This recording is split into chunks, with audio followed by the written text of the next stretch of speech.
Hey guys, so the house is an absolute mess. It's starting to look really empty in here.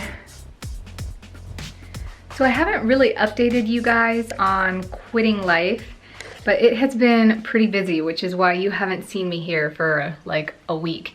But I don't even really want to tell you exactly what's going on because I want it to be a surprise, and I will say that what is going on is pretty big of a deal. But today what I wanted to share with you were some thoughts on minimalism, because as I'm going through all this stuff and packing, I realized some things. So prior to moving to Hawaii, we were an extreme minimalist family, especially for a family of 4. We brought only what we could check in. We didn't ship or bring anything extra except for a small box of tools. So it was really awesome to have this very simple, very mobile life.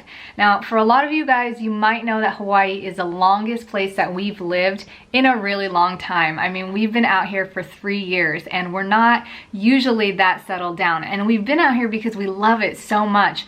But at the same time, we are at the point of feeling like we want to be settled, but the real estate market is still not at the point that we want to buy. So we thought maybe, just maybe, we could take a little time to play and explore and just make sure. So some of you guys have been asking for the pros and cons in living in Hawaii. That's something we'll definitely be bringing you here in the future.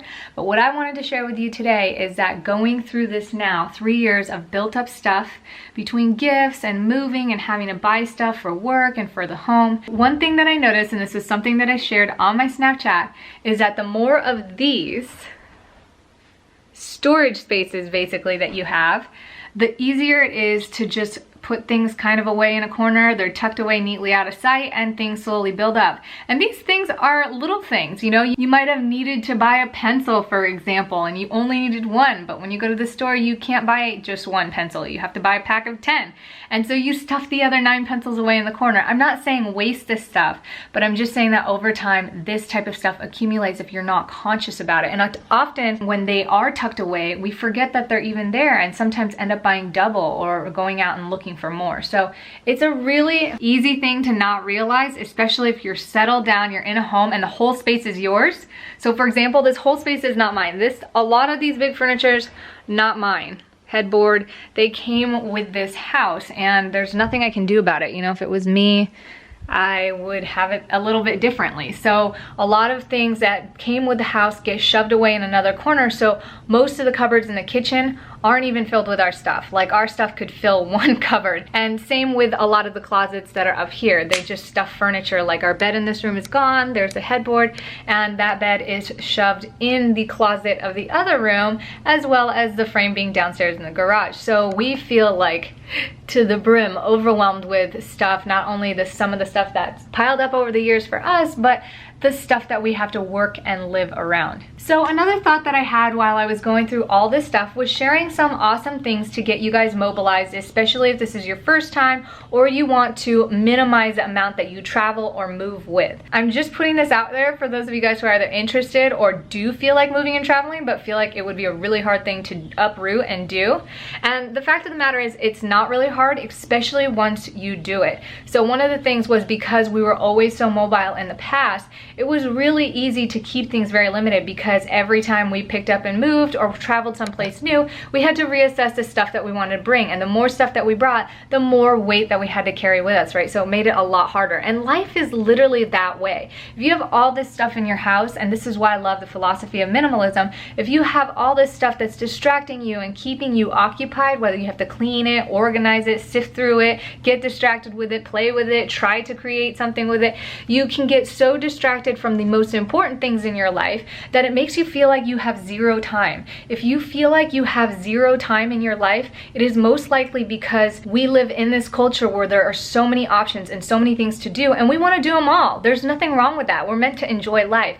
But if you can focus your time, attention, and energy on the very top few things that matter to you, you're gonna find yourself feeling way more fulfilled. For me, that's my family, my job, exploring and traveling life. And when I really love to travel, I don't like to just go for a week. I like moving to the place, feeling the culture out, sometimes working in the culture. And I feel like that's the best way that I've been able to experience new places and make new friends and really open my mind to new things.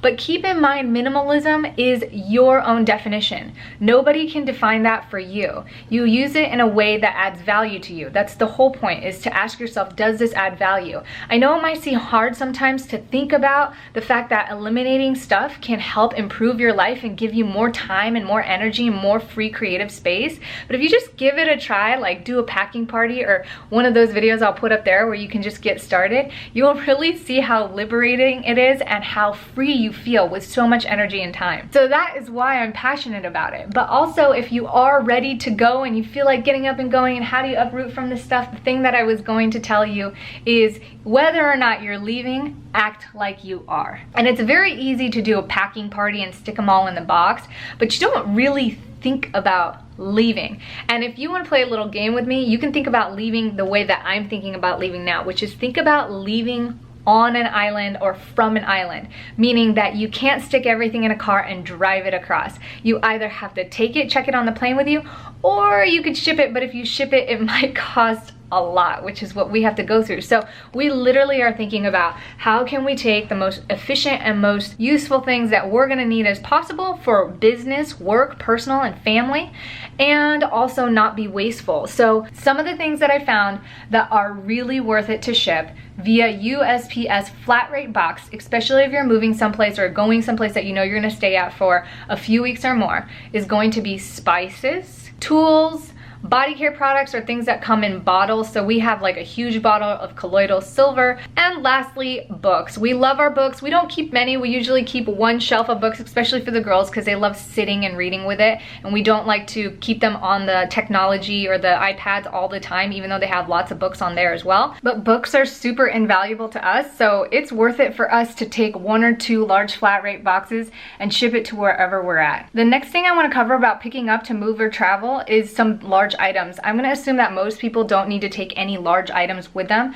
but if you're like us and you're taking your business with you, or you have a piano like I do that I absolutely love, or bicycles that my husband absolutely loves, completely invaluable to you, the question that I ask myself is, can I sell this to somebody who needs it and likes it and then replace it at a reasonable cost, or would it cost me less to ship it? And those are things that you just have to look up. Also keep in mind that sometimes the airplane allows oversized checked luggage. Believe it or not, we've actually checked in our mattress. This was a memory foam mattress, and we completely compressed it down into a box, and we called them and said, hey, is this gonna work? And we got there and they're like, this is too big. And I was like, no, I got the confirmation. So they sure enough wheeled it out, and it only costed like $75 to $100 to take with us on the plane versus like $300 or something to ship. So certain respects like that, you might take a look at what options there are utilizing flat rate boxes. And also keep in mind that services like FedEx, sometimes it's not the best route to go big box with heavyweight. Sometimes you can go with 2 smaller boxes even though they equal the same weight, and it could be cheaper. So keep those things in mind.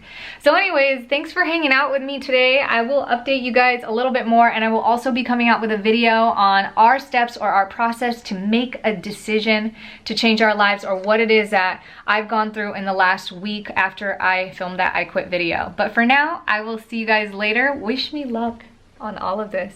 Also, let me know you like this video by hitting thumbs up and sharing with your friends, and I will see you guys in the next video. Ciao.